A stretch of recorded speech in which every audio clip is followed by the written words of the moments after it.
한 주간 국내 자동차 소식을 리뷰 남자 오토 트렌드입니다. 안녕하세요, 오토 트렌드입니다. 오늘은 한 주를 시작하는 월요일이 시작이 되고 있습니다. 매주 월요일은요 바로 국내 자동차 소식과 관련된 이야기들을 여러분께 전해드리고 있습니다. 오늘은요 총 4개의 이야기고요. 그럼 바로 시작을 해보도록 하겠습니다. 일단 첫 번째 소식 바로 국토교통부가요 올해 자동차 안전도 평가를 결과를 발표를 했습니다.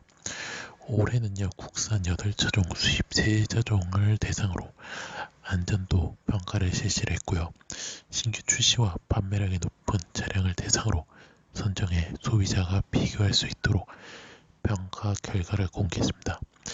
일단 충돌, 보행자 사고 예방 등 3개의 안정성 분야 전항복 평가 결과를 합성한 종합 평가 결과 기아의 K5, 소렌토 카니발, 쉐보레 트레일 블레이저, 현대 아반떼, 제네시스 G80, GV80, 르노 삼성 XM3, 르노 캡처, 메르스 벤츠의 A220가 1등급, 아우디 Q7은 5등급으로 평가가 되었습니다. 이로써 2020년 자동차 안전도 평가 우수천요 중대형 세단 분야에서는 1등급 차량 중 종합등급 점수가 가장 높은 제네시스 G80이 선정이 되었다고 합니다. 국토부에 따르면요 중형 SUV, 대형 SUV 분야에서도 우수차를 선정할 계획이었으는요 1등급 차량 중 최고 점수를 획득한 트레일 블레이저와 GV80은요 리콜 내역이 있어서 우수차 선정 대상에서 제외가 됐다고 합니다. 그래서 결국으로는 이제 중형 세단에서는 G80이 이제 선정이 되었다는 점을 말씀을 드리고 싶고요.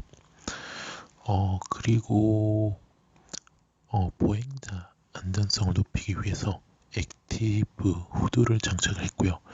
사고 예방 안전성 분야에서 지능형 최고속도 제한 장치를 제외한 모든 첨단 안전장치를 장착을 했습니다. 그래서 올해 평가는요 차량 내 탑승자의 머리, 가슴 등의 중요 부위 중상의 위험도를 낮추기 위해 충돌 평가 시 충격량이 인체 상해 상한 한계를 초과할 경우 해당 평가 항목에 0점을 부여하는 캐핑 제도를 도입을 했습니다. 그 결과 아우디 Q7이 이제 상한선을 좀 초과해서 0점 처리되어 충돌 안전성 분야에서 41.3점을 획득을 했다고 합니다. 그리고 또 Q7 같은 경우는 또 뒷좌석 인체 모양 머리에 상해치가 높은 것을 나타낸 것은요 뒷좌석 안전띠에 프리텐셔너가 설치되지 않은 것이 원인으로 확인이 됐다고 합니다. 그래서 사실 유럽에서 동일하게 좀 판매 차량에는 또 이 장치가 설치되었는데요. 아우디, 폭스바겐 코리아 측은요 2021년부터 상반기 중에 Q7에 해당 기능 장착해 안정성을 개선할 예정이라고 밝혔습니다. 그래서 그렇게 알아주시면 좋을 것 같습니다. 그래서 그렇게 알아주시면 좋을 것 같고요. 그 다음 이야기 바로 한국 닛산입니다. 한국 닛산이 지난 연말로 마지막으로 철수가 되었죠. 근데 이제 철수되면서 기존에 있는 닛산 오너분들은 이제 서비스를 어떻게 받냐 이런 얘기가 있었습니다. 그래서 닛산이 이제 2021년부터요 올해부터 AS 서비스를 총괄할 공식 파트너 KCC 모빌리티를 최종 선정을 했다고 합니다. 그래서 2028년 말까지 닛산 및 인피니티 고객에 대한 지속적인 AS 서비스를 보장을 한다 하고요. 사실 KCC 모빌리티는 모그룹 KCC 오토그룹을 통해 대다수 닛산과 인피니티 기존 딜러와 제로 백호 서비스를 제공할 예정이라고 합니다. 그래서 현재 전국에 닛산은 14군데, 인피니티는 11군데 내어 서비스한다고요. 그래서 이렇게 결정이 됐다는 점을 알려드리도록 하겠습니다. 그래서 그렇게 알아주시면 좋을 것 같고요. 그 다음 이야기 바로 국토교통부 이야기입니다. 국토교통부가요 새해 조소형 특수차 차종을 신설을 한다고 합니다. 조소형 화물차 중량 기준을 준용하지만요 법상 특례 대상에 대해서는 중량 제한을 없애는 안이 유력하다고 합니다. 그러니까 소방차 등 공공목적을 위해 제작되는 차량에 있어서는 예외를 둔다는 것인데요. 공공부문에서는 긍정적 영향이 있을 것으로 점쳐지는 가운데 유럽에서는요 연합에서 적용하는 페이로드 개념을 도입해 제작사의 자율성을 높여줘야 한다고 주장했습니다. 그래서 신설이 되었고요. 그동안 이제 승용차, 화물차, 조소형 차는 분류가 있으나 특수차는 없었습니다. 초소형차는 36개가 아닌 22개의 안전인증 기준만 충족을 하면 되는데 특수차는 초소형차 분류가 없어 혜택을 노릴 수가 없었다고 합니다. 그래서 만약에 이게 신설될 경우 안전기준 충족에 들어가는 비용을 줄여 차량 제작 시 원가 절감이 가능하다고요. 그리고 중량 제한과 안전기준도 가닥을 잡았다고 합니다. 당초에는요 전북 친환경 자동차 규제작 자유특구에서 전기 특수 자동차 개발 및 안전기준 실증 사업을 진행 특수차 중량 기준을 별도로 결정할 계획이 있으나 선회를 했다고 합니다. 그래서 국토부는 이제 초소형 화물차와 같은 750g을 적용하고 자동차 규칙 제144조에 따른 특례 대상은 중량 제한을 적용하지 않는 방안이 유력하게 검토를 하고 있다고 합니다. 소방차, 쓰레기 압축차, 그 다음에 이동 세탁차 등 공공 부분에 활용되는 차량에 대해서는 소유자의 특례를 신청을 받아 승인하는 방식이라고 하는데요. 이는 안전성을 고려한 결정으로 보이고 있다고 합니다.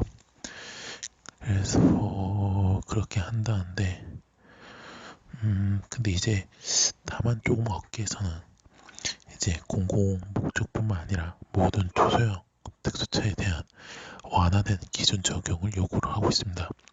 실증 타협을 통해 산출할 결과를 토대로 승용차, 화물차보다 높은 중량 기준을 적용해야 한다는 주장인데요. 이후에 페이로드 개념을 해야 한다는 목소리도 나오고 있습니다. 그러니까 완전히 똑같이 적용을 하자는 거죠. 근데 이제 이유는 현재 모터사이클을 L1에서 L6로 6으로 분류하고요. 여기에 속하지 않는 그 밖의 차량을 L7으로 7로 분류를 한다고 합니다. 국내 조정차는 L7에 속한다고 하고요. 근데 L7 화물차 중량 제한은요 600kg으로 한국보다 낮지만요 배터리와 화물칸에 장착된 기계류와 장치를 제외한 기준이라고 합니다. 그래서 그렇게 알아주시면 좋을 것 같고요. 일단은 지금 뭐 신설은 한다고 하니까 일단은 어떻게 지금 나올지는 조금 지켜봐야 할 일이라고 생각합니다. 그래서 그렇게 알아주시면 좋을 것 같습니다. 자, 마지막 이야기 산업통상부 이야기입니다. 산업통상자본부가요 새해 친환경차 구매 목표제 시범 사업에 앞서 설명회를 개최한 것으로 확인이 되었습니다.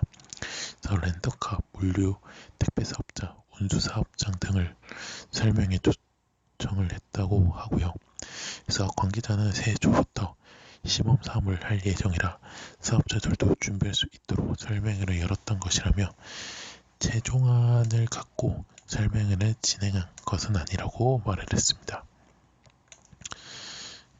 그래서 산업부는요 일정 차량 보유 대수 이상 사업자를 대상으로 구매 비율을 제시하는 방식으로 친환경차 구매 목표제를 시행할 계획이라고 합니다. 그래서 산업부는 올해부터 내년까지 시범 사업을 진행한 결과를 바탕으로 제도를 최종 확정하고요. 2023년부터 본격 시행을 하겠다는 구상이라고 합니다. 구매 비율은 이들 확정할 계획이었으나 현재 정해지지 않았다고 하고요. 그래서 왜냐하면 이제 코로나 확산 중에 사항에 급작스럽게 설명이 열리면서 조금 여러 업체가 참석하지 못한 영역이기도 한데요. 그리고 또 만약에 사업자가 목표치를 넘길 경우 인센티브를 제공하는 방향이 긍정적으로 현재 검토가 되고 있고요. 만약에 목표치를 달성하지 못하면 페널티를 부과하는 친환경차 보건 목표제와 다른 방식이라고 합니다. 그래서 공공기관이 아닌 민간기업 대상 친환경차 구매 강요는 과도한 간섭이라는 점을 우려한 판단이 풀이되고요. 그래서 또 이제 사실 법인이 구매하지만 실사용자가 개인인 장기 렌터카 등에 대해서는 어떤 인센티브를 줄지는 가장 큰 고민거리라고 합니다. 그래서 그렇게 알아두시면 좋을 것 같습니다. 근데 제가 봤을 때는 일단은 민간 기업 같은 경우는 조금 이렇게 여러 업체들과 얘기를 하면 좋겠지만 제가 봤을 때 일단 공공기관부터 바꿔야 합니다. 일단은 왜냐면 공공기관도 사실 친환경차를 사실 그렇게 많이 구매를 하지 않았기 때문이군요. 대부분 제네시스 이런 차량을 하는데 제가 봤을 때는 일단 그것 민간 공공기관의 장관 및 차관들이 사용하는 차량이 있죠. 그것부터 바꿀 것으로 생각이 됩니다. 일단은 시범 사업으로 한다니까 이렇게 하면 될 것 같은데 공공기관부터 바꾸십시오. 네, 그게 제일 공공기관이 먼저 리더 선보여야지. 그래야지 민간인들도 따라야 하는데 공공기관은 하지 않고 민간은 하라 이런 거는 아니라고 생각이 됩니다. 그래서 그렇게 알아주시면 좋을 것 같습니다. 자, 이로써 오토타렌드가 준비한 국내 자동차 소식은 여기서 마치도록 하겠습니다. 오토타렌드는 현재 네이버와 티스토리, 팟빵, 파티, 유튜브에서 현재 활동하고 있고요. 자동차뿐만 아니라요, 모터스포츠 관련된 리뷰 영상 포스팅까지 하고 있고요. 네이버는 서류 유추가를 해주시면 감사했고요. 티스토리 구독, 팟빵, 파티에도 구독 후 마지막 유튜브에서는 구독 및 좋아요, 알람 설정까지 눌러주시면 대단히 감사하겠습니다. 저는 내일 국내 모터스포츠에서 뵙도록 할고요. 코로나19 끝나지 않았던 점을 말씀을 드리면서 내일 뵙도록 하겠습니다. 지금까지 오토